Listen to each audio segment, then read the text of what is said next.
සුබ උදෑසනක්. අද අපි මේ මාධ්‍ය සාකච්ඡාව කැඳවන්නේ ජාතික ජනබලවේගයේ ආර්ථික කවුන්සිලය විදිහට. මේ ආර්ථික කවුන්සිලය කියලා කියන්නේ ආර්ථිකය පිළිබඳව අපි දන්නවා ඕනම රටක අනෙකුත් කාරණා ඇතුලේ ඒ රට සංවර්ධනයේද ගමන් කරනවද සමාජයේ ජීවන තත්ත්වයේ මිනිසුන් ජීවත් වෙන හැටි පිළිබඳ කාරණාවලදී ආර්ථිකයට විශේෂ බරක් ලැබෙනවා, විශේෂ පංගුවක් උහුලනවා. ඒකට හේතුව තමයි ආර්ථිකයෙන් අපි කතා කරන්නේ ඒ රටේ භාණ්ඩ සේවා නිෂ්පාදනය කරන ක්‍රමවේදය කරන හැටි මොනවද කරන්නේ, ඒ නිෂ්පාදනයෙන් මැතිවෙන ධනය කොහොමද බෙදාගන්නේ, අපේ රැකී ආරක්ෂා, රටේ පුලි අනුපාත, විදේශ විනිමය අනුපාත, විදේශ වෙළඳාම, විදේශීය සංචිත, මේ කියන සෑම දෙයක් එක්කම බද්ධ වෙලා තියෙන කාරණා ගණනාවක්. අපි අත්දැකපු දේ තමයි විවිධ ආණ්ඩු යටතේ මේ රට පාලනය වෙමින් එනකොට මේ වෙද්දී මෙහි තියෙන සැබෑ තත්වය ආර්ථිකයේ යථාර්ථයේ මහජනතාවට එක්ක සාකච්ඡා කරමින් ඒ ශාස්ත්‍රයේ ඉන්න ප්‍රාමාණික බුද්ධිමතුන් විශේෂඥයන් එක්ක සාකච්ඡා කරමින් රට නිවැරදි දිශාවකට ගෙනියන්න විසඳුම් හොයනවා වෙනුවට පාලකයන් හැමතිස්සෙම කළේ ඒ දත්තත් විකෘති කරමින් මේ ප්‍රශ්න ප්‍රධාන ආර්ථික ප්‍රශ්න යටගසමින් මෙය හැංගවීම. හැබැයි අපි ජාතික ජනබලවේගයේ විදියට හැකි සෑම අවස්ථාවකදීම උත්සාහ කළා ඒ යථාර්ථය පෙන්눔 කරන්න. ඒ නිසා එහෙම වුණොත් විතරයි අපිට දැන් සමාජයේ කතාවක් නිර්මාණය වෙනවා. මේ අපේ රට අර්බුදයෙන් ගොඩ ගන්න නම් සාමූහික ප්‍රයත්නයකට යන්නට ඕනේ. එකට එකතු වෙලා පොදු අරමුණක් වෙනුවෙන් මහජන ඇල්ම වෙනුවෙන් රටේ සංවර්ධනය වෙනුවෙන් එක තැනකට යන්නට ඕන කියලා. ඒ නිසාවින්ම තමයි අපි ජාතික ජනබලවේගයේ ආර්ථික කවුන්සිලය පිහිටවන්නේ. මේ ආර්ථික කවුන්සිලයට සම්බන්ධ වෙනවා ඒ ශාස්ත්‍ර සම්බන්ධයෙන් ප්‍රාමාණික දැනුම තියෙන බුද්ධිමතුන්. අද අවස්ථාවට සම්බන්ධ වෙනවා ඒ අනුව මම අනිල් ජයන්ත ප්‍රනාන්දු ශ්‍රී ජයවර්ධනපුර විශ්වවිද්‍යාලයේ කළමනාකරණ අධ්‍යයන හා වාණිජ විද්‍යාංශයේ මහාචාර්යවරයෙක් විදිහට වැඩ කටයුතු කරනවා. ඒ වගේම මම වරලත් ගණක අධිකාරිය ආයතනයේ සහ CMA ආයතනයේ ආශ්‍රය යාවජීව සමාජිකයෙක් විදිහටත් වැඩ කටයුතු කරනවා. එතකම අපේ අද මාධ්‍ය සාකච්ඡාවට සම්බන්ධ වෙනවා පාර්ලිමේන්තු මන්ත්‍රී සුනිල් හඳුනෙත්නි මහත්මයා. ඔහු අපේ ආර්ථික කවුන්සිලයේ සමාජිකයෙකුට අමතරව ශ්‍රී ජයවර්ධනපුර විශ්වවිද්‍යාලයේ කළමනාකරණ ශාස්ත්‍රයේ සම්බන්ධ විද්‍යාර්ථියෙක්. ඒ වගේම ඔහු හිටපු කෝප් කමිටුවේ හිටපු සභාපතිවරයා. ඔහු කරපු කාර්යභාරයකුත් සහ අවබෝධයක්ත් අපිට විශේෂ කාරණා එළියට ගන්නට පුළුවන්. ඊළඟට අපිට සම්බන්ධ වෙනවා මහාචාර්ය ජනක් කුමාරසිංහ. ඔහු ව්‍යාපාර ආර්ථික විද්‍යාන අධ්‍යයනයන්සේ ශ්‍රී ජයවර්ධනපුර විශ්වවිද්‍යාලයේ අංශ ප්‍රධාන විදියට වැඩ කටයුතු කරනවා ආර්ථික සභාවේ සමාජිකයෙකුට අමතරව. ඒත් එක්කම ශාන්ත ජයරත්න මහත්මයා සම්බන්ධ වෙනවා. ඔහු එංගලන්තයේ SL University of Reading කියන ආයතනයේ විශ්වවිද්‍යාලයේ University of Reading කියන ආයතනයේ ජ්‍යෙෂ්ඨ කතිකාචාර්යවරයෙක් විදිහට කටයුතු කරනවා. එතකොට මම මූලිකව සඳහන් කළේ අපේ අරමුණ අනුව මහජනතාවට ආර්ථිකය පිළිබඳ යම් ගවේෂණාත්මක විමර්ශනයන් ඉදිරිපත් කරමින් සමස්ත ආර්ථිකය පිළිබඳව ඒ අනුව කලින් කලට පැන නැගින ප්‍රශ්න පිළිබඳව තොරතුරු සහිතව විද්‍යාත්මකව මේ කරුණු ඉදිරිපත් කිරීමත් ඒ විශ්ලේෂණයේ මත පැන නගින තත්වයන් හමුවේ ඇත්තටම අපේ රටේ ආර්ථිකයේ සංවර්ධනය කරගෙන, මොකද අපි දන්නවා අපිට තියෙන සීමා සහිත සම්පත් ප්‍රමාණයක්, ඒවා නිසි පරිදි කළමනාකරණය කරලා පොදු අවශ්‍යතාවයන් වෙනුවෙන් පබ්ලික් ඉන්ට්‍රස්ට් එක වෙනුවෙන් මේ මෙහෙවීම සඳහා මහජනතාව නිරන්තරයෙන් දැනුවත් කිරීමේ ක්‍රියාවලියක් සිද්ධ කරන්න තමයි අපි යෝජනා කරලා තියෙන්නේ අපේ ප්‍රධාන අරමුණ. ඒ අනුව අද අපි තෝරාගත්තු කාරණා කිහිපයක් පමණක් සාකච්ඡා කරනවා. ඇත්තටම කතා කළ යුතු කාරණා විශාල ප්‍රමාණයක් තියෙනවා. ඒන් තෝරාගත් කිහිපයක් ෂණිකව අවධානයට යොමු විය යුතු සහ සමාජයේ කතා කරන, ඒ වගේම මේ මොහොත වෙන විටත් ආණ්ඩුව මේ පොදුවේ මේ ප්‍රශ්නේ විසඳනවා වෙනුවට තමුන්ගේ අරමුණ බවට පත් වෙලා තියෙන්නේත් බලය කොහොමද පවත්වාගෙන යන්නේ කියන කාරණේ පමණමයි මේ ආර්ථික අර්බුදයෙන් පැන නැගිලා තියෙන භයංකාරකම මේ මගින් මහ ජනතාවගේ ජීවිතයට එල්ල වෙන්න තියෙන ගැටලුව පිළිබඳව සාකච්ඡා කරන්නේ නැහැ. ඒක මග හැරිලා යනවා. ඒ අවශේෂ කාරණයක් බවට පත් වෙලා තියෙනවා. අපි කවුරුත් දන්නවා. දැන් මේ මොහොත වෙනකොට ආර්ථික අර්බුදයට මේ ආණ්ඩුව වග කියන්න ඕන බව ඇත්ත. ඒ ආර්ථික අර්බුදයේ විසින් නිර්මාණය කරලා අපිට කාටවත් බැහැර වෙන්න බැරි මග හැරලා යන්න බැරි තත්වයක් නිර්මාණය වෙලා තියෙනවා. ඒක තමයි මේ අපිට හිමිලා තියෙන ණය බර. ඒ විශාල ණය ප්‍රමාණයක්. ඒක තිරසාර නැහැ, පවත්වාගෙන යන්න බෑ. ඒවට හේතු කාරණා වංචා දුෂ්ණ අපි වෙනම ගන්න වෙනවා. නමුත් මේ අපි ගන්නේ තාක්ෂණික කාරණයක් විදිහට මේ ණය බර දරන්න බෑ. එහෙමනම් එයිනුත් තියෙන විදේශීය ණය පංගුව ගත්තාම අපිට ප්‍රමාණවත් විදේශීය සංචිත ප්‍රමාණයක් නැහැ. කියන්නේ adequate foreign reserves නැහැ. ඒ නිසා මේ අර්බුදය විසඳන්න ඕනේ. එන සමාජයේ සාකච්ඡාවක් පැනනගලා තියෙනවා ණය ප්‍රතිව්‍යුහ ගතකරණය කිරීමේ අවශ්‍යතාවය. ඇත්තටම ඔව් ඒ කල යුතුයි. කවුරුන් ආණ්ඩු බලය හෙවුවත් ඔබවන්න බලන් හිටියත් මේ ප්‍රතිව්‍යුහ ගතකරණයකට යන්නට වෙනවා. ඒ ප්‍රතිව්‍යුහ ගතකරණයේදී කියන්නේ අපේ රටේ සියලු ආර්ථික ප්‍රශ්න විසඳනවා කියලා. ඒ සියල්ල කරලා රට සංවර්ධනයට යනවා කියන එක. නමුත් මූලික අඩිතාරමක් දමා ගන්න, හුස්ම ගන්න නම් ඒ ප්‍රතිව්‍යුහ ගතකරණයකට යන්න වෙනවා. ඒ සාකච්ඡාව තියෙනවා. ඒ සාකච්ඡාවට IMF එක ජාත්‍යන්තර මූල්‍ය අරමුදල මැදිහත් වෙලා තියෙනවා. එහි සැබෑ තත්වය මොකක්ද? එය මේ ආණ්ඩුව කළමනාකරණය කරයිද? එමගින් රටේ ජනතාවට සහ ආර්ථිකයට තියෙන බලපෑම මොකක්ද කියලා අදහසක් ඉදිරිපත් කරන්න කැමති.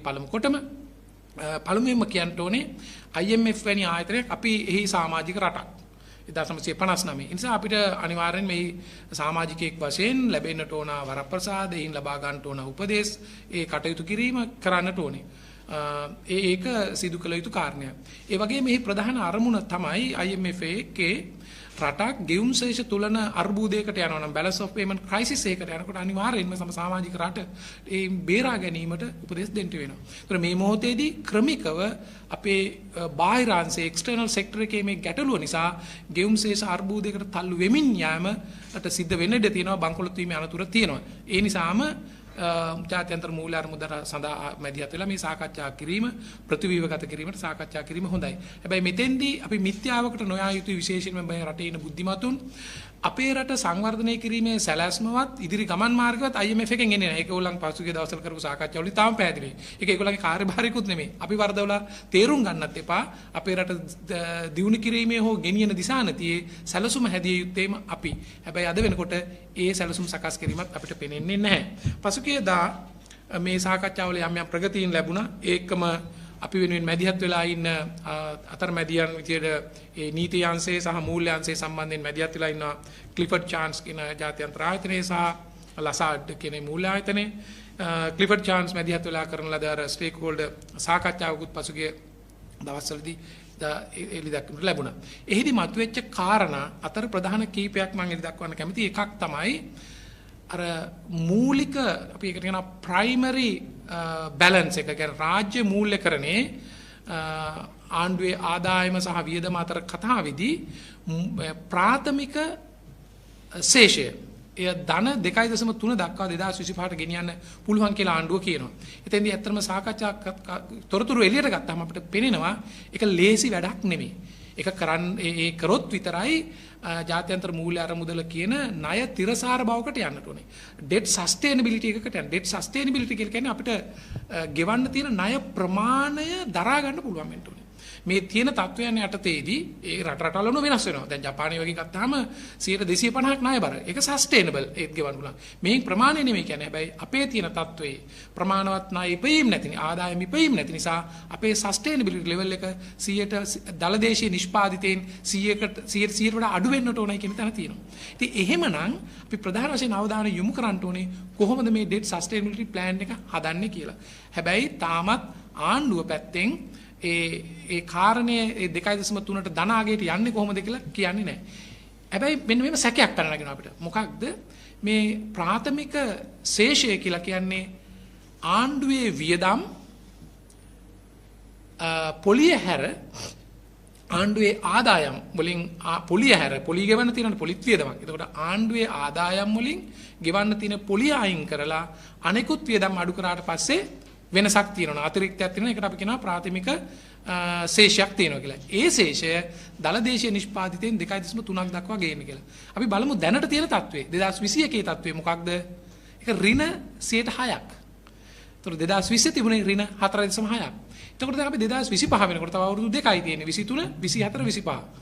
දැන් කොහොමද එකපාරම 2.3ට යන්නේ? ඒතර මහ බැංකුවට අනුව නම් ඒගොල්ලෝ කියනවා 2023 දී ඍණ 0.8ක් පෙන්නනවා. 2024 දී අපි ධනාගයකට පරිවර්තනය වෙනවා. 2025 දී ওই ඉලක්කයට යනවා කියලා. හැබැයි ඒ ඉලක්කයට යන්න නම් පොලිය අයින් කරාට පස්සේ අපේ ආණ්ඩුවේ වියදම් අතර විශාල පංගුවක් දරනවා රාජ්‍ය අංශයේ වැටු වේතන. ඒ නිසා එය අවම කරගන්න උත්සාහයක නියැලෙනවා. එය අසාධාරණ විදියට මහ ජනතාව පීඩණයට පත් කරමින් අයකර කපා හැරීමේ ඉඩකඩක් තියෙනවා. ඒක තමයි මේ නොකිය වෙන වෙන විදිහකට එන්නේ. වියදම් කපා හැරීම ඔය නාස්තිකාර වියදම් මේවා කියලා. ඇත්තටම සාමාන්‍ය ජනතාවගේ නාස්තිකාර වියදම් නෙවෙයි ඔය වියදම් ගොඩ ඇතුලේ වංචා දූෂණ නාස්තිය සියල්ලම තියෙනවා. එතකොට ඒ වියදම් අවම කරගන්නවා නම් කල යුතු වන්නේ මේ වංචා දූෂණ නාස්තිය මිසක්කා සාමාන්‍ය ජනතාවට ලැබෙන සොච්චම් වැටුපොහු ඒ රැකියාව නෙමෙයි. ඒ අනතුර මහ ජනතාවට අපි පෙන්නනවා. මොකද වෙන විකල්පයක් නැහැ. 2.3 ඉලක්කයට යන්න විචල්්‍ය දෙකයි තියෙන්නේ. ආදායම වැඩි කරගන්න ඕන වියදම කපන්න ඕන වියදම කැපීම. අනෙත් පැත්ත තමයි ආදායම වැඩි කරගන්න. මේ තියෙන ව්‍යුහය ඇතුලේ රටක් නිසින් ගමන් මාර්ගයට ගෙනියනවා නම් ආදායම වැඩි කරගන්නට ඕනේ රටේ ආර්ථිකය ප්‍රසාරණය කරලා නිෂ්පාදනය කරලා ආණ්ඩුවේ ආදායම ගවර්න්මන්ට් රෙවෙනියු කියලා කියන්නේ අලුතෙන් උපයන ආදායමක් නෙවෙයි රට ඇතුලේ උපයන ආදායම තමයි විතන් කරගන්නේ ආණ්ඩුවකට. එහෙනම් තියෙන සොච්චම් ජාතික ධනයෙන් වැඩිපුර උරා ගන්න ගියොත් ඇත්තටම පීඩනයටපත් වෙන මහ ජනතාව. ඒ නිසා ආණ්ඩුව සැලසුමක් මේ මොහොතේවත් ඉදිරිපත් කරන්නේ නැහැ කොහොමද ආර්ථිකය ප්‍රසාරණය කරන්න කියලා. අනතුර මොකක්ද? අනතුර තමයි අර කියන ඉලක්කයට යන්න උත්සාහ කරනවා. කුමක් සඳහාද? අන්න ආණ්ඩුවේ බේරීම සඳහා. මහ ජනතාවගේ බේරීම නෙමෙයි. හොඳට තේරුම් ගන්න. මේ අපි රට කියලා කියන එක තේරුම් ගන්න ඕනේ. ඒගොල්ලන් කතා කරන්නේ ආණ්ඩුව කතා කරන්නේ ආණ්ඩුවේ බේරීම. එහෙනම් විකල්ප දෙකක් එන්න පුළුවන්. එකක් තමයි තව ලේසියෙන් සහ ඉක්මනින් අය කරගන්න පුළුවන් බදු. බදු පිට බදු අනිවාර්යෙන්ම පැමිණෙනවා. ඒක පැමිණෙන්නේ බදු විදියටද උද්දමනයේ විදියටද වෙනත් සහන කපා දැමීමද ඔය කියන සාකච්ඡාව තමයි ඉදිරියේදී ගන්න තියෙන්නේ. එහෙනම් මේක ගැටලු සහිත තැනක්. මේක අපි දැනුවත් වුණොත් අනතුර එන්න කලින් එනකොටම මැදිහත් වෙලා ඒව පරාජය කරන්නට පුළුවන්. ඊළඟ එක තමයි ආදායම වැඩි කරගන්න తాවකාලිකව දිගු කාලින තිරසාර සැලැස්මක් නැති ඕනෑම ආණ්ඩුවකට පුළුවන් විනාශකාරී දේවල් කරන්න. ඒ නිසා ඔවුන් මේ මොහොතේ හොයාගෙන තියෙන ඊළඟ ලේසිම සාධකයේ තමයි අපි සතුව තියෙන ජාතික සම්පත් රාජ්‍ය සම්පත් සියල්ල විකිණීම. ඔන්න ඔය දෙක මේ මොහොතේ සාකච්ඡාවට බඳුන් වෙනවා. ඒකම IMF එකත් එක්ක සාකච්ඡාවේදී තියෙනවා මේ යුටිලිටිස් සම්බන්ධයෙන් දේවල් විශේෂයෙන්ම ඉන්ධන සහ විදුලිය. ඒගොල්ලන් කියනවා ඒක සැබෑ පිරිවැයට මහ ජනතාවට විකුණන්න කියලා. ඒකේ තර්කයක් තියෙනවා. අපිත් කියන්නේ යම් භාණ්ඩයක් වූ සේවාවක් එහි මිලට නිෂ්පාදන පිරිවැයක් තියෙනවා. ඒ අනුව විකුණන්න ඕන. හැබැයි එහි තියෙනවා ඒ මිලටම ගන්න බැරි යම් කොටසක් ඉන්නවා නම් ඕන්ට යම් සහනදායී ක්‍රමයකට යන්නත් ඕන. ඒ නිසාම IMF එකේ යෝජනාවේ එකක් තියෙනවා. වල්නරබල්ස්ලා මේකේ අනුව පීඩණයටපත් වෙන්න පුළුවන් කණ්ඩායමකටත් උදව්වක් කරන්න කියලා. හැබැයි අපි අවධාරණය කරන්න ඕනේ මහ ජනතාවට අපිට පෙන්නන මිල, ගෑස් මිල, ඉන්ධන මිල, විදුලිය මිල ඇත්තටම විදුලිය ඒකකයක්. ඉන්ධන ඒකකයක් ගෙනල්ලා නැත්නම් විකිණීම සඳහා හෝ නිෂ්පාදනය කිරීමට යන සැබෑ නිෂ්පාදන පිරිවැයද? අපි කවුරුත් දන්නවා ලංකාවේ තත්ත්වයක සැබෑ නිෂ්පාදන පිරිවැය නෙමෙයි. ඒ නිසාම තමයි CPC එක විශාල වශයෙන් පාඩු පෙන්නකොට ලංකා ඉන්දියන් ඔයිල් කම්පැනිය මේ අර්බුදකාරී පළවෙනි කාර්තුව මේ අවසාන වෙච්ච කාර්තුව 2022 කාර්තුවේදී රුපියල් බිලියන 10ක සුද්ධ ලාභයක් පෙන්වන්නේ. ඒ කියන්නේ වෙනත් ප්‍රශ්නයක් තියෙනවා. මේ අනතුර අපි ගාව තියෙනවා. ඒත් එක්කම අවධානය යොමු කරන්න කැමති මහ බැංකුවේ ස්වාධීනත්වය සහ මූල්‍ය ස්ථායීකරණය කිරීම සම්බන්ධයෙන් මැදිහත් වෙන්න ඕනේ. ඒක ඇත්ත. කියන්නේ මහ බැංකුවට ස්වාධීනත්වයක් දෙන්නුනේ වෘත්තීයමේ වැඩ කටයුතු කරන්න. හැබැයි ඒක කරන්න පුළුවන් වෙන්නේ ආණ්ඩුවට නිසි ෆිස්කල් ප්‍රතිපත්තියක් බදු ප්‍රතිපත්තියක් ඒ අදාළ ෆිස්කල් ඇඩ්ජස්ට්මන්ට් එක ඒ ගැළපීම සිද්ධ කරන්න අරමුණු සහිතව කරන්න ඕනේ. එක අරමුණක පිටලා මේ රට ගොඩ ගැනීම සඳහා. හැබැයි ආණ්ඩුවේ බලය ගොඩ ගැනීම සඳහා ෆිස්කල් ප්‍රතිපත්තිය සකස් කරමින් අනිත් පැත්තේ මූල්‍ය ප්‍රතිපත්තිය මොනිටරි පොලිසි එක බිල්ලට දීමක් මේ තියෙන්නේ. දැන් අපිට පේනවා මේක අර යා දෙක නොරත රත වගේ ගැටුමකට ඉදිරියේදී යන්න පුළුවන් මහ බැංකුව පැත්තෙන් අද තියෙන තත්ත්වයේ විශේෂයෙන් විශාල උද්දමනයක් තියෙනවා. මූල්‍ය ප්‍රසාරණය වෙලා තියෙනවා. ඒක ඇතුළට ගන්නට ඕනේ. ඒ නිසා මහ බැංකුව යම් යම් උපක්‍රම අනුගමනය කරාට ඒකට නිසි සහයෝගය සහ මඟ පෙන්වීම ආණ්ඩුව පැත්තෙන් එන්නේ නැහැ. ඒගොල්ලන් වෙන ගමන ගැන මේ ගැටුම නිර්මාණය වෙන්න පුළුවන්. ඒ නිසා අපි දන්නේ නැහැ ඉදිරියේදී මොනවද වෙන්නේ කියලා අපි දැනුවත් කරන්නම්. ඊළඟට අවසාන වශයෙන් මම තව කාරණා කීපයක් තියෙනවා. අවධාරණය යොමු කරන්න විශේෂම කාරණයක් තියෙනවා. ඒක තමයි මේ වෙනකොටත් අපි IMF එකෙන් ලබාගත්තු මේ වගේ පහසුකම් 16 වතාවක් ලබාගෙන තියෙනවා. එතකොට මේ හැම එකකදීම කරේ මේ extended fund facility විස්තීර්ණ අරමුදල් පහසුකම තමයි අපිට ලබා දුන්නේ. ඒ දීලා තියෙන්නේ ගෙවුම් සෙස් තුලනේ යම් යම් පහසුකම්. මේ 16 වතාවෙදිම යම් යම් පුංචි ප්‍රමාණ ගත්තා. විශේෂයෙන් 1960 ගණන් වල ඉඳලා. කො අපේ රට සංවර්ධනය වෙලා රට නිසි මාර්ගයට ගිහිලා නැහැ. හැබැයි මේ වතාවේ ලැබෙන ප්‍රමාණය ඩොලර් බිලියන 2.9ක් ඒක අවුරුදු 4කට ලැබෙන්නේ. එතකොට මේ අපි යන ගමන් මාර්ගයේ මත 2.9ක් ලැබුණොත් ඒ මග පෙන්වීම මත ආණ්ඩුව කළමනාකරණය කරගෙන නිසි පාරකට යනවද නැද්ද කියන එක වෙනම දෙයක්. හැබැයි IMF එකෙන් මේ 2.9 ලැබිලා සියලු ප්‍රශ්න විසඳනවායි කියන මිත්‍යාවට නොයා යුතුයි. ඒ වගේම තව අපිට නොදන්න හැංගිච්ච කාරණයකුත් මම මතු කරන්න කැමතියි. මේ extended fund facility දෙනකොට ඒගොල්ලන් අය කිරීම කරනවා. මේවා නිකන් ලැබෙන ඒවා නෙමෙයි. හැබැයි මතු පිටින් ගත්තාම වෙළඳපොලේ විවෘත වෙළඳපොලේ තියෙන ණයවලට සාපේක්ෂව අඩු පොලියක් තමයි. හැබැයි ඒක ASCII තියෙන අපිට පෙනෙන්නේ නැති ගාස්තු. එකක් තමයි අපිට නිදහස් කරන 2.9 මිලියන 500ක් නම් දෙන්නේ පුංචි පොලි අනුපාතයක්. ඒකට තමයි අය කරගත්තු මුදලට ගහන පොලිය. දෙක තමයි කමිට්මන්ට් ෆී එකක් ගන්නවා. ඒ කමිට්මන්ට් ෆී එක කියන්නේ අපි හිතන්නකෝ IMF එක කියන විදිහට වැඩ කටයුතු කරලා මිලියන 200ක් ලබන මාසේ මහ බැංකුව අපේක්ෂා කරනවා දෙසැම්බර් වෙනකොට ලැබෙයි කියලා 300 ගාණක්. ඒක ලැබුණට කමිට්මන්ට් ෆී එක ආය කරන්නේ අර එකඟ වෙච්ච 2.9ට බිලියන.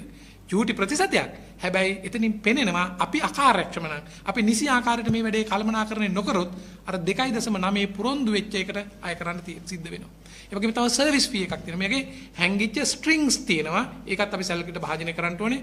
අපි පුංචි රිකන්සිලේෂන් එකක් කරා මේ සංසන්දනයක් කරලා බැලුවා 1900 විශේෂයෙන් 84 ඉඳලා IMF එකේ වෙබ්සයිට් එකේම තියෙනවා.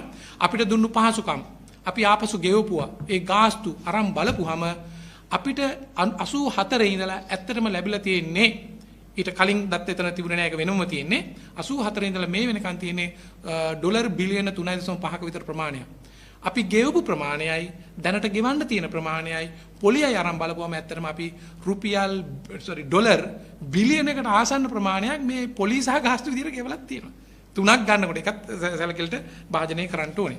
ඒ වගේම තමයි IMF එක මෙහිදී අවධාරණය යොමු කරනවා මේ මොහොතේදී අපේ රටේ තියෙන දේශපාලන තත්ත්වය සහ අත්දැකීම් සැලකිලිට භාජනය කරලා වෙන්න ඇති වැඩ පිළිවෙලක් සකස් කරන්න අනිවාර්යෙන්ම මේ කියන්නේ දූෂණය අවම කරන්න ඒක අයින් කරන්න. මොකද දූෂණය අයින් නොකරන තත්වයකදී අපි කොච්චර මැදිහත් වුණත් ඉදිරිපත් වුණත් ඕගොල්ලන් සැලසුම් හැදුවත් මේ ණය තිරසාර බව පිළිබඳ සැලැස්ම තාම නැහැ ආණ්ඩුවේ. ඒ හැදුවත් මේක ඉදිරියට යන්න බෑ. ඒ නිසා අපි බලාගෙන ඉමු අපේ පැත්තේ විශ්ලේෂණයට අනුව මේ කරුණු පෙළගස්සලා ගත්තාම තියෙන තොරතුරු අනුව අපිට පේන්නේ නැහැ ආණ්ඩුව ඒක එකට එකතු කරගත්තු සින්ක්‍රොනයිස් කරලා අර සුසංයෝගයෙන් වැඩ කටයුතු කරන ගතියක් ඒ වෙනුවට බලය පවත්වා ගන්නවට යන්නේ. එහි අවසාන ප්‍රතිඵලයේ විදිහට අපිට අත්පත් වෙන්න තියෙන්නේ මේ අර්බුදයෙන් ගොඩ යාම වෙනුවට අතිවිශාල මහ ජනතාවට තව අර්බුදයකට ගමන් කිරීම. ඒ නිසා අපි යෝජනා කරනවා මහ ජනතාවට මේ පිළිබඳව අවදියෙන් ඉන්න. අපගේ කණ්ඩායමේ අනිත් සමාජිකයන් මේ පිළිබඳව තව අදහස් ඉදිරිපත් කරાવી. අපි නිරන්තරයෙන් ඔබව දැනුවත් කරනවා. ඒත් එක්කම අපි යෝජනා කරනවා අපි අදාළුතෙන් පිහිටුවා ගත්තා වූ ජාතික ජනබලවේගයේ ආර්ථික සභාවත් එක්ක සමීප වෙන්න සම්බන්ධ වෙන්න තොරතුරු ඉදිරිපත් කරන්න අපිට අදහස් දෙන්න අපේ ප්‍රධාන අරමුණ අපිට ඇත්තටම ආවේනික දේශපාලන අරමුණක් තියෙන එක මහ ජනතාවගේ සුබසිද්ධිය වෙනුවෙන් රටේ සුබසිද්ධිය වෙනුවෙන් පොදු දේශපාලන අරමුණක්. හැබැයි මේ සභාවෙන් අපි ඉදිරිපත් කරන්න උත්සාහ කරන්නේ උදෙක්ම පළමු කොටම මේ තියෙන ආර්ථික යථාර්ථය පැහැදිලි කිරීම, විමර්ශනය කිරීම, විශ්ලේෂණය කිරීම සහ ඒ මහ ජනතාවට ඉදිරිපත් කිරීමෙන් හොඳ සංවාදයක් ලංකාවේ හදාගන්න. මොකද අද වෙනකොට ඒ හොඳ සංවාදය වෙනුවට සාකච්ඡා කරන්නේ ඉතාමත්ම අවශේෂ කාරණා. තමයි මට පළමු කොටම අදහස් දක්වන්න තියෙන්නේ. බොහොමත්ම ස්තුතියි. අපේ අනිකුත් සමාජිකයන් ඊළඟට මහාචාර්ය ජනක් කුමාරසිංහ අදහස් ඉදිරිපත් කරනවා. බොහොම ස්තුතියි.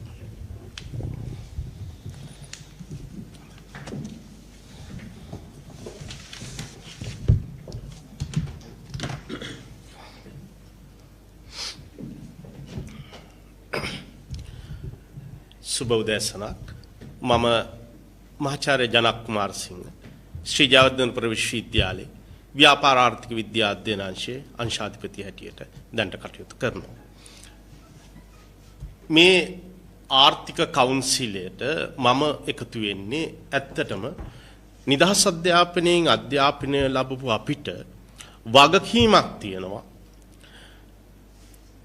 රටේ ජනතාව හා සම්බන්ධ දෛනික ගැටලු වගේම සමස්ත ආර්ථිකය ඇති වෙන ගැටලු වලදී ඒ සම්බන්ධයෙන් පර්යේෂණ කරන්න, ඒ සම්බන්ධයෙන් ජනතාව දැනුවත් කිරීම උදෙසා වැඩමුළු කරන්න, සාකච්ඡා සම්මන්ත්‍රණ කරන්න, අප පර්යේෂණ වලින් සොයා ගන්නා කටයුතු ඒ දත්ත ඒ නිගමන ජනතාව හමුවේ තබන්න.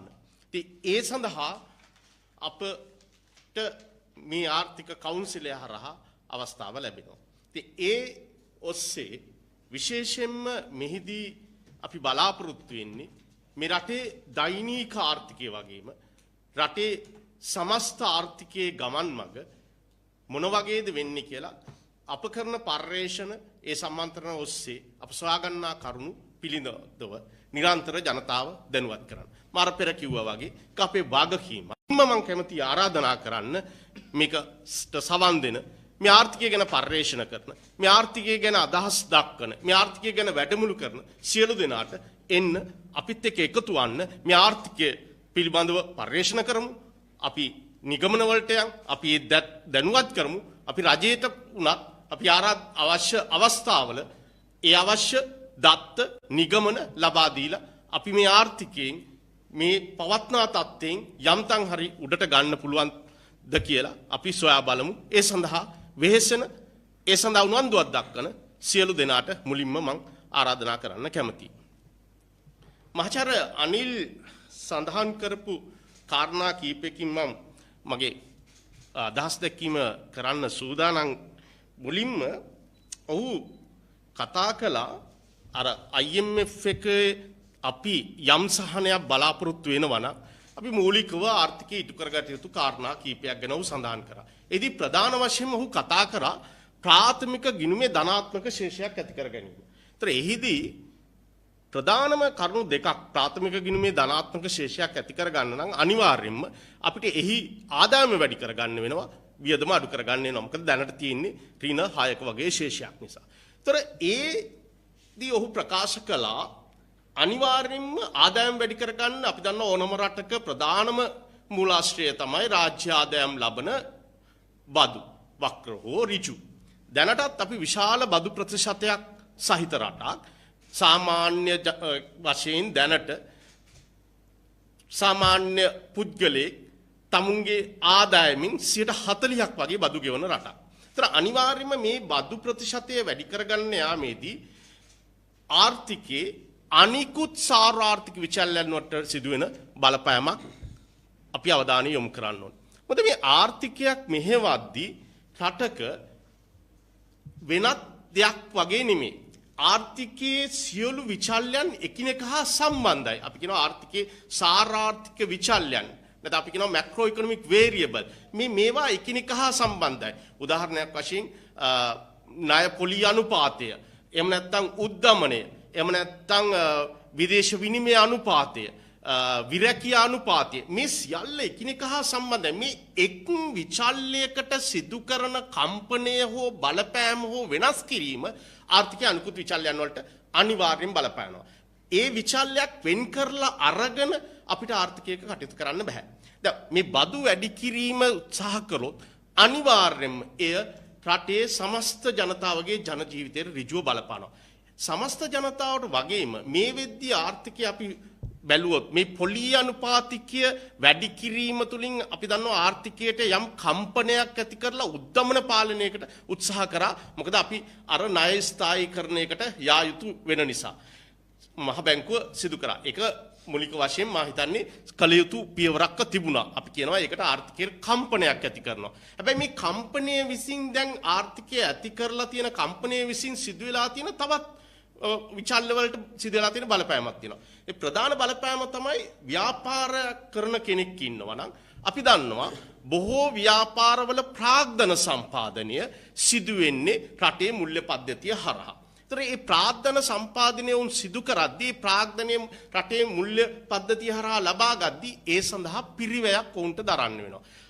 අපි දන්නවා සාමාන්‍යයෙන් සංවර්ධනය වෙමින් පවතින අපේ වගේ රටක ව්‍යාපාරයක ලැබෙන රිටර්න් ඔන් ඉන්වෙස්ට්මන්ට් එක නැත්නම් ප්‍රතිලාභ සාමාන්‍යයෙන් බොහොම ස්ථාවර ව්‍යාපාරයක් පැවතුනත් ඒ ප්‍රතිලාභය නැත්නම් අර තමුන්ගේ ආදායම් වියදම් වෙන් කරගත්තට පස්සේ ගලපා ගත්තට පස්සේ අපි කතා කරන්නේ ලාභය කියලා ප්‍රොෆිට් එක. ඒ ප්‍රොෆිට් එක සාමාන්‍යයෙන් යොදන පිරිවැයෙන් 10% 15% අතර ප්‍රමාණයක් තමයි තියෙන්නේ. හැබැයි අද වෙද්දී ඔබ දන්නවා පොලි අනුපාතිකය මෙන්න මේ අපේ ආර්ථිකය තුළ මුල්ල සම්පාද මාර්ගවලින් අපි ලබා ගන්න ප්‍රාග්ධන සම්පාදනය සඳහා යොමු වුණාම ඒ පොලි අනුපාතිකය 25% 28% දක්වා ඉහළ ගිහින් තියෙනවා. ඒතර පැහැදිලිව පේනවා රටේ ස්ථාවර ව්‍යාපාරයක් සිදු කරගෙන යන කෙනෙක්ට උනත් මුල්‍ය පද්ධතියෙන් ප්‍රාග්ධනය ලබාගෙන ඔහුගේ ලැබෙන රිටර්න් ඔන් ඉන්වෙස්ට්මන්ට් එක නැත්නම් ආදායම ප්‍රමාණවත් වෙන්නේ ඔහුගේ ප්‍රාග්ධන සම්පාදනය සඳහා ඔහු කරපු වියදම පියවා ගන්නත්.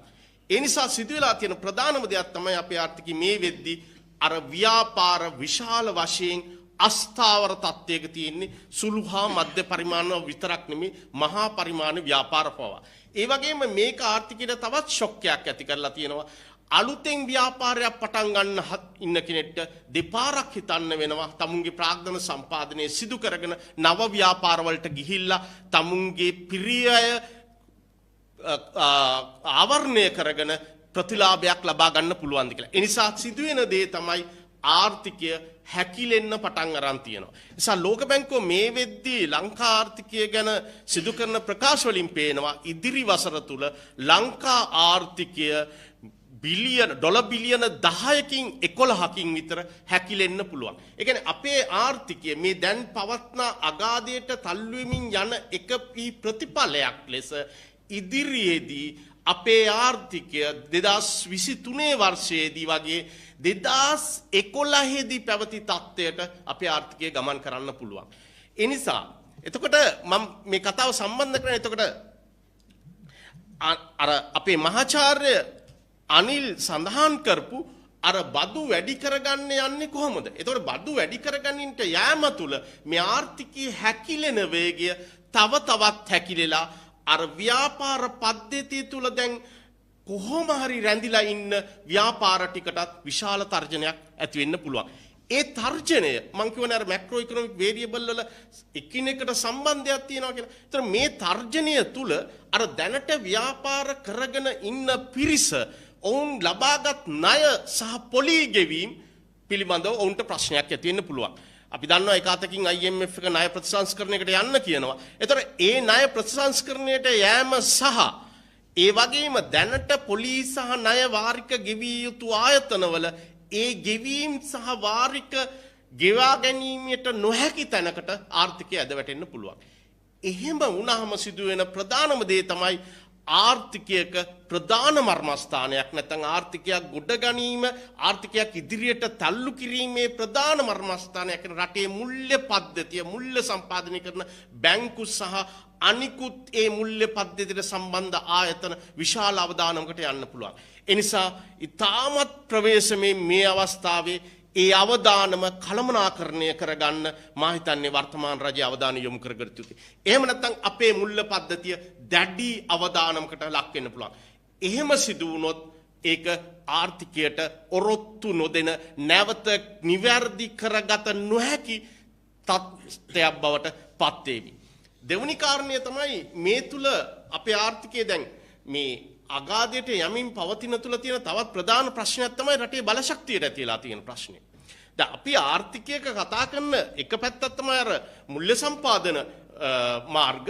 ඒතර ඒවා අවදානමකට පත්වීමින් පවතින අවස්ථාවක බලශක්තියත් විශාල වශයෙන් අපිට මේ විද්‍යා ආර්ථිකයේ ප්‍රශ්න කරලා තියෙනවා. දැන් බලශක්තිය කියන එක රටේ ව්‍යාපාර වලට සහ දෛනික ජන ජීවිතයට අවශ්‍ය ප්‍රධානම ප්‍රශ්නයක්. අද වෙද්දී ඒ බලශක්තිය සැපීම අර්බුදයකට ලක් වෙලා තියෙනවා. ඒ නිසා මෙන්න මේ කාරණා දෙක තුල අපිට තවත් විශාල කාරණා ගණනාවක් ආර්ථිකය තුල කතා කරන්න පුළුවන්.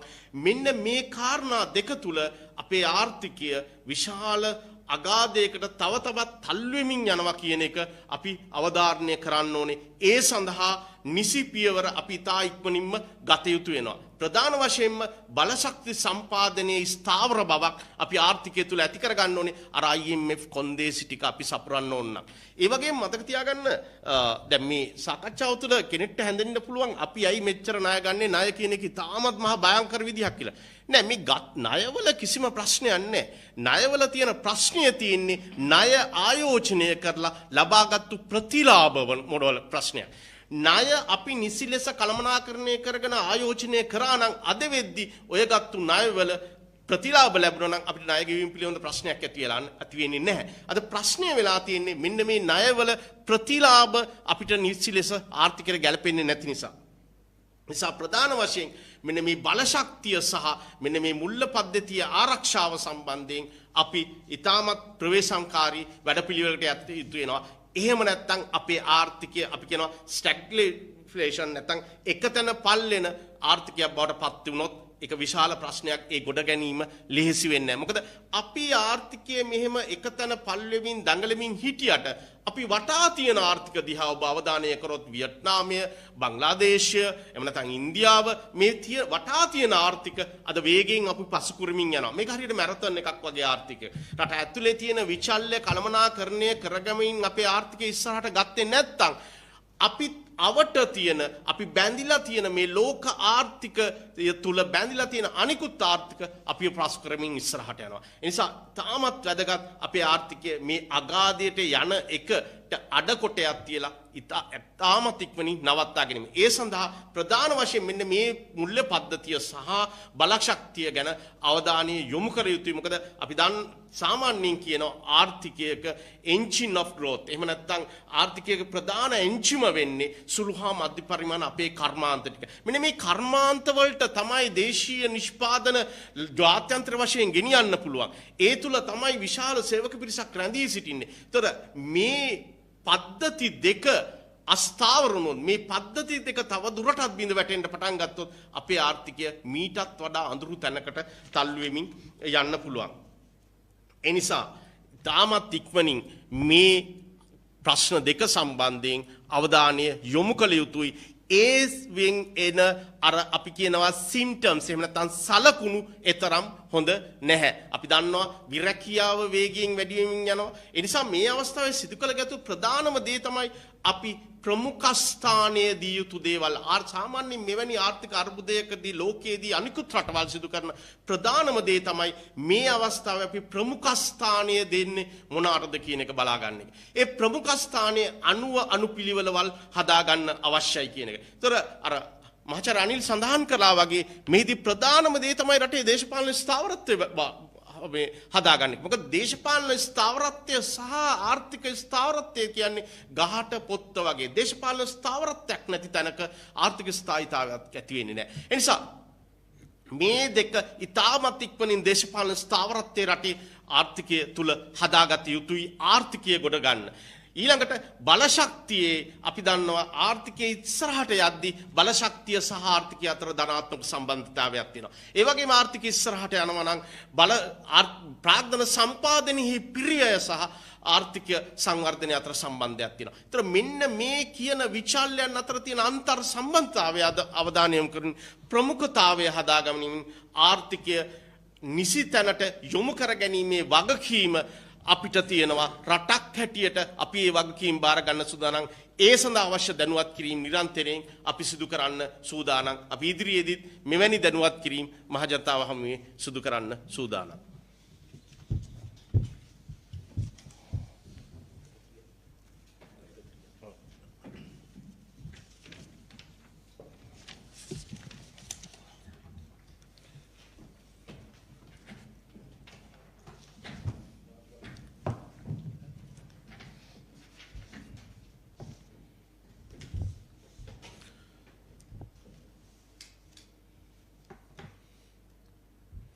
Good morning.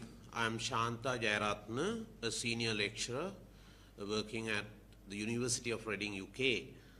And it's a pleasure to meet the press here today. And I have with me Professor Anil Jayantha, Professor Janaka, and also Mr. Handunethi, former Member of Parliament, Chairman, former Chairman of the COP. Now we represent the Economic Council of the National People's Power, and we consider that it is our obligation to enlighten the people and the business community in Sri Lanka as to how the country is progressing and the challenges that we have got to face. Now, countries, of course, we know that the country is in a chaotic situation. However, now we sought the assistance of the IMF some time back. The mission concluded their deliberations, discussions with the authorities in Sri Lanka on the 1st of September. And after their meetings with the Sri Lankan officials, they released a notice, a press notice. In that press notice, let me quote, they say, the new extended fund facility arrangement will support Sri Lanka's program to restore macroeconomic stability and debt sustainability while safeguarding financial stability, reducing corruption vulnerabilities, and unlocking Sri Lanka's growth potential. So there are quite a few important points that this mission has raised. Now, we will have to see how the Sri Lankan government responds. The Economic Council of the NPP, at the outset, I must tell you that we are not against the government going to the IMF, because there was no any alternative available for the government other than going to the IMF.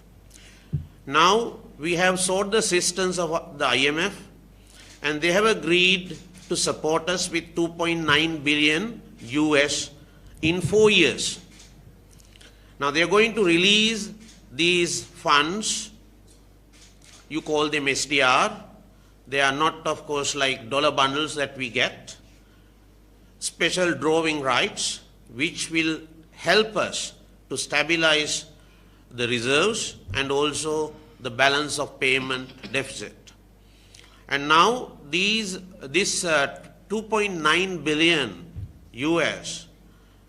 USD will be released in 8 installments within 4 years.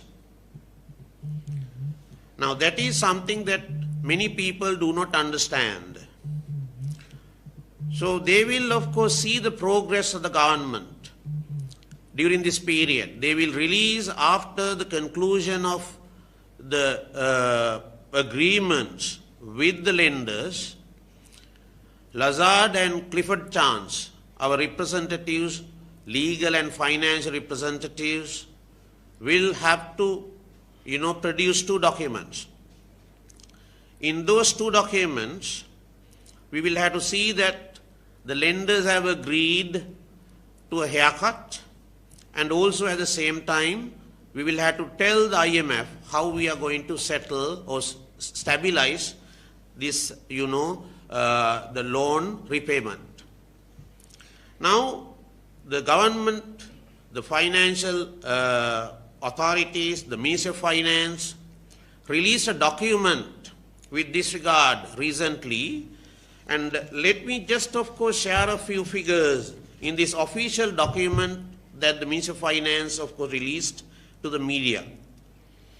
Now, it says the government of Sri Lanka owes 100.9 billion US loans, both domestic and foreign, up to April 2021, or rather end of 2021, out of which they are going to restructure around 22 billion USD up to 2025. Now, the dialogue, the discussion with the lenders is in progress, and now they are discussing as to how these 22 billion loan is going to be restructured. Now the issue is, now we are asking for a haircut. Now when it comes to a haircut, there can be different approaches. Maybe sometimes they will, of course, propose a cut from the capital, or cut from the interest, or both. We don't know how the lenders would agree. The release, the document, the term paper that was issued by the IMF says that you have to restructure your debts and ensure debt sustainability. But it doesn't say anything about the restructuring of domestic loans, domestic debts. This is where the hitch is. Now, in case the lenders request the government of Sri Lanka to restructure the domestic debts, then the government will have enormous amount of problems, because that will directly affect the financial system in the country, the financial market in the country. So the government basically says, the secretary to the ministry and the governor of the central bank recently said that they are not going for a domestic debt restructure. However, in case the lenders insist that we should go for a domestic restructure, then the banking system will have to, of course, rethink. This is something that we want to see. Now, we in the Economic Council are looking at all these changes, fluctuations that are happening, and we are enlightening people on these matters, because it is our responsibility and also the obligation as a responsible political party and an economic council to see how we could, of course, overcome this problem. And also at the same time, there are many other impacts that we have, of course, faced. Now, debt restructuring is one. But due to all these problems that we have in this country, you can see how the people of this country is suffering. Because the IMF has requested the government to increase their revenue. So, to increase the revenue, one thing that the government, of course, does, and the easiest thing the government does, is increasing the taxes. Now, recently the government increased VAT up to 15%. And also, they introduced another tax called Samaja Arakshana Baddo, something like that, Social Security Levy, which is about 2.5. Now, all these are indirect taxes. You and I will have to pay this. Now, today we can see how the society is suffering.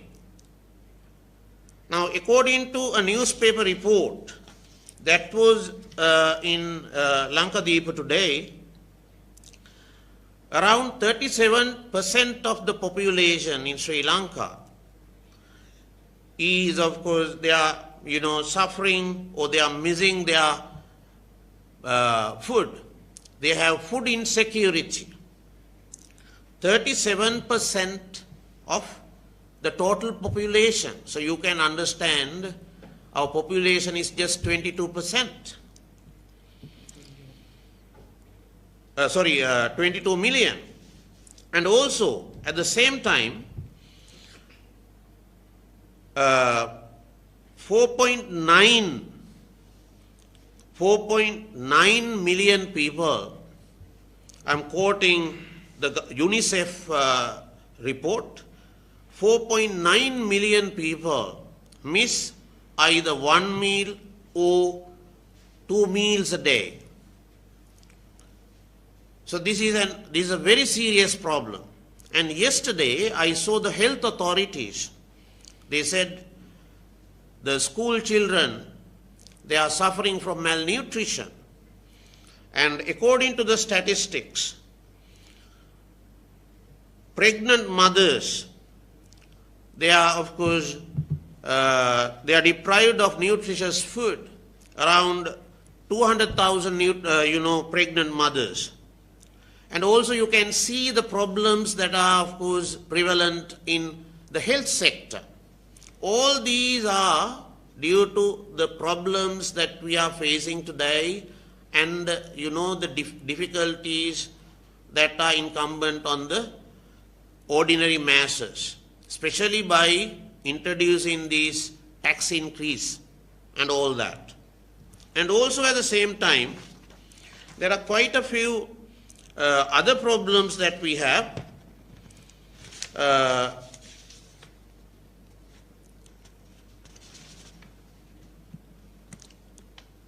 With regard to this debt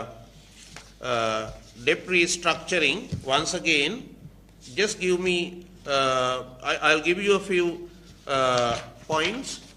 As Professor Anil Jayanta said, now the IMF term paper says that we have to ensure that the primary account balance should be kept at plus 2.3 by 2025 against the GDP. Now for that, the government has already taken measures by increasing the taxes to increase their revenue, and this has affected the majority of population. And also at the same time, the government has introduced a cost recovery based pricing for fuel, water, and also electricity. All these have caused enormous difficulties to the people. And we in our Economic Council are now doing our researches as to how the people in the periphery, we are doing researches to find out how the people in the periphery are being affected and how these, of course, impact their lifestyles and all that. And we are planning to release our research findings through these kinds of media conferences and meetings that we are going to have with the people who of course should hear these things regularly. So thank you, and I invite you to ask questions from our panel. Thank you.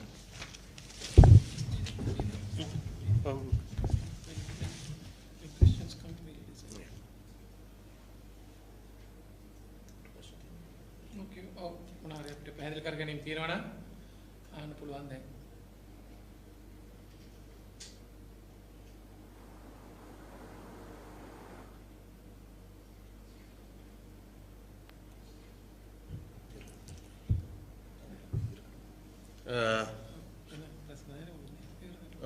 මම හිතන්නේ ප්‍රශ්න ඇති බවයි පේන්නේ. බොහොම ස්තුතියි මාධ්‍ය සහෝදරවරුන්ට මේ අවස්ථාවට සහභාගී වීම සම්බන්ධව. ස්තුතියි.